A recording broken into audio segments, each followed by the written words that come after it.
વીજ પોલની સમસ્યાને લઈને જામનગરમાં ખેડૂતોએ આજે કલેક્ટર કચેરી સુધી રેલીનું આયોજન કર્યું હતું અને આ રેલીનો રેલો હવે રાઘવજી પટેલ સુધી પહોંચે એવું લાગી રહ્યું છે। અમે શા માટે આવું કહી રહ્યા છે, કલેક્ટર કચેરી એવું તો શું થયું કે રાઘવજી પટેલ સુધી આ રેલો પહોંચશે, તમામ વિશે વિગતે ચર્ચા કરવી છે। નમસ્કાર, તમે જોઈ રહ્યા છો ચક્રવાત ન્યૂઝ, હું આપની સાથે હેમંત।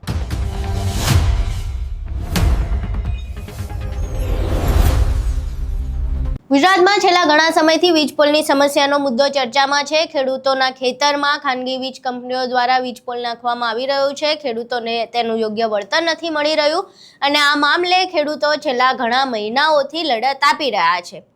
મોરબી હોય, દ્વારકા હોય, સુરેન્દ્રનગર હોય, તમામ જગ્યાએ ખેડૂતો પોતપોતાની રીતે વિરોધ કરી રહ્યા છે અને આજે જામનગરમાં પણ આવો વિરોધ હતો।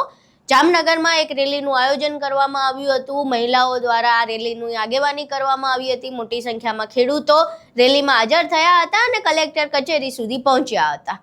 કલેક્ટર કચેરીએ પહોંચ્યા બાદ જ્યારે કલેક્ટરને આખી સમસ્યાની રજૂઆત કરવામાં આવી ત્યારે એકદમથી એક નામ આવ્યું, રાઘવજી પટેલ।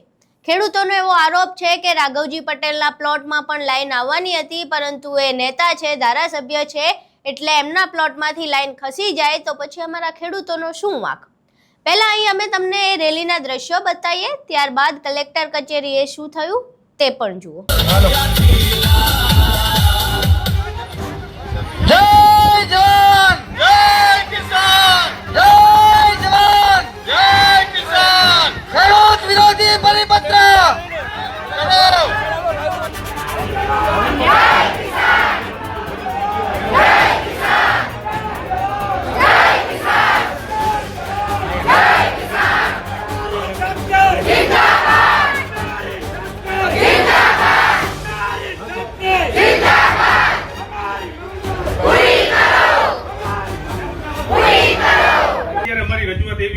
કોઈ જગ્યાએ ધન સુનાવણી કર્યા વગર અત્યારે એમઆરસી નો લેટર લઈ અને ટીડીઓ કે રેવન્યુના મામલતદાર આવે અને ડાયરેક્ટ એવું પૂછે કે આમાં તમારે શું કરવાનું છે, તો સમજી લ્યો અમને કોઈ વસ્તુની ખબર જ નથી। તો 2025 ની અંદર જે કઈ આ પરિપત્ર બહાર પડ્યો છે, રાજપત્ર, એની અંદર અમારા ખેડૂતોને કોઈ પ્રકારની વસ્તુની જાણ કરેલ નથી, કંપની દ્વારા કે સરકાર દ્વારા।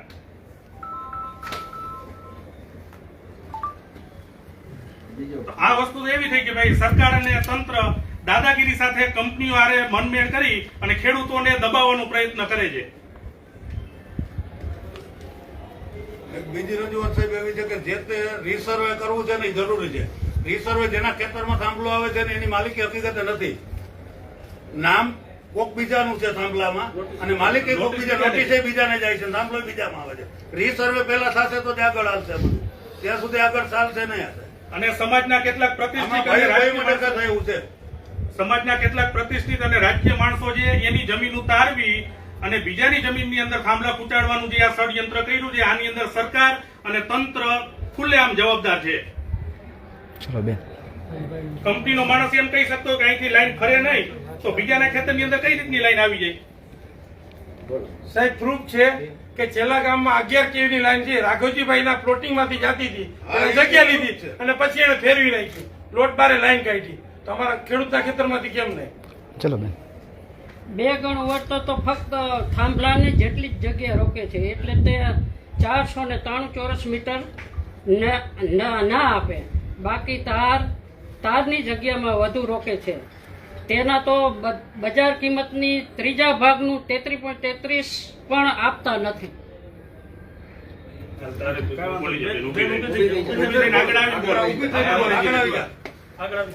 મોટું શહેર વીજ સામે વીજલાઈન લોકોને વીજળી આપવા કે પછી કૃષિ પ્રધાન દેશોમાં ખેતી કરીને લોકોને ખરાબો પૂરો પાડવામાં આવે છે। વીજલાઈન વીજ ઉત્પાદન સરકારી ખરાબા કચ્છ રણ વિસ્તારની જમીન વગેરેમાંથી પસાર કરો। આ બેનના મમ્મી પપ્પા બે અપંગ છે, 10 વીઘા એની પાસે જમીન છે, આની જવાબદારી કોણ લેશે? સરકાર, કલેક્ટર કે અદાણી અંબાણી? એના ખેતરની અંદર વીજ પોલ આવે, આ દીકરીને એના બેનભાઈ બેયનો ભણવાનો ખર્ચો કોણ ઉપાડશે? સરકાર અમને લખીને આપે તો અમે અત્યારે એને લાઈન ફોડવા દેવા માટે તૈયાર છીએ। આ 10 વીઘા જમીન જે બેન પાસે છે એની જવાબદારી કેની? એના મમ્મી પપ્પા બે અપંગ છે। ચૂંટણીમાં ઉભા 3 ઉમેદવારમાંથી સૌથી વધુ મત મેળવનાર ઉમેદવાર વિજેતા. હરાજીમાં સૌથી વધુ બોલનાર વેપારી. આપણી ઈચ્છા હોય તો આપણે માલ આપીએ છીએ. તો પછી માર્કેટિંગ કમિટી MRC માં 3 વેલ્યુઅરના રિપોર્ટમાંથી નીચી જમીન બજાર કિંમત નક્કી કરનાર વેલ્યુઅરની બજાર કિંમત શું કામ ધ્યાનમાં લઈને ખેડૂતોના ખેતરની બજાર કિંમત નક્કી કરવામાં આવે છે? બીજું સાહેબ એક છે કે તમારો બંગલો વેચવો હોય તો એની કિંમત કોણ, તમે કરો કે હું કરું? તો મારી જમીનની કિંમત કોણ કરશે? ઓકે બેન, આવી જાઓ. સાહેબ, મારી એ રજૂઆત છે. ભારત સરકારનો રાજપત્ર વીજ કંપનીઓને 25 વર્ષની મજૂરી આપે છે, માટે 25 વર્ષ પૂરા થાય પછી વીજ લાઈન ખેડૂતોના ખેતરમાંથી ફરજિયાત કાઢવામાં આવે. ચલો ને ઉભા રહી. આમાં સર જોવા જઈએ ને તો કે 4/7/2026 નો ગુજરાત સરકાર ઉર્જા વિભાગે જે પરિપત્ર જાહેર કર્યો ને, પહેલા તો એ પરિપત્ર જ ખેડૂતોને માન્ય નથી. એમાં ઘણી બધી ખેડૂતોની માગણી છે, એ માગણી મુજબનો પરિપત્ર રજૂ નથી થયો. એટલે એ દરેક જે ખેડૂતની માગણી હતી, એટલા 24 મુદ્દા છે ને, આ 24 ની તમામ માગણી છે, એ તમામ માગણી ડીપ બાય ડીપ એક એક વસ્તુ આમાં આવેદનપત્રમાં લખેલી છે સાહેબ માગણીમાં. અને એમાં મુખ્ય માગણી ખેડૂતોની એ છે કે આ ટ્રાન્સમિશન લાઇન પ્રોજેક્ટ છે ને, એ લાખો ખેડૂતો, ખેતમજૂરો અને પશુધનને જીવનું જોખમ છે. એમાં લાખો પરિવાર આવી જશે, કારણ કે આ ખેડૂતની ફળદ્રુપ જમીનમાંથી કાઢે છે. સવારથી સાંજ સુધી ખેડૂતને કામ કરવું. તો પહેલી પ્રાયોરિટી એવી આપો કે અહીંયા દરિયાકાંઠો છે, રણ વિસ્તાર છે, એવી જમીનમાંથી લાઈન પસાર કરવા. એ શક્ય ન હોય તો અંડરગ્રાઉન્ડ જે વિસ્તાર અમુક એવા છે જ્યાં દરિયાકાંઠો ખરાબો નથી, તો એ અંડરગ્રાઉન્ડ દ્વારા લઈ જવામાં આવે, મોનોપોલ ટાવર ડિઝાઇન કરવામાં આવે, એવી રીતે પસાર કરવામાં આવે. અને તેનું વળતર જે આમાં આવેદનપત્રમાં આપણે ખેડૂતોએ લખેલું છે, બજાર કિંમતના 4 ગણાની માગણી છે. થાંભલો હોય તો ભલે, કોરિડોર હોય તો ભલે. બરોબર, આ માગણી સાથેનું આવેદનપત્ર છે. આપી દે બધા બહેનો સાથે.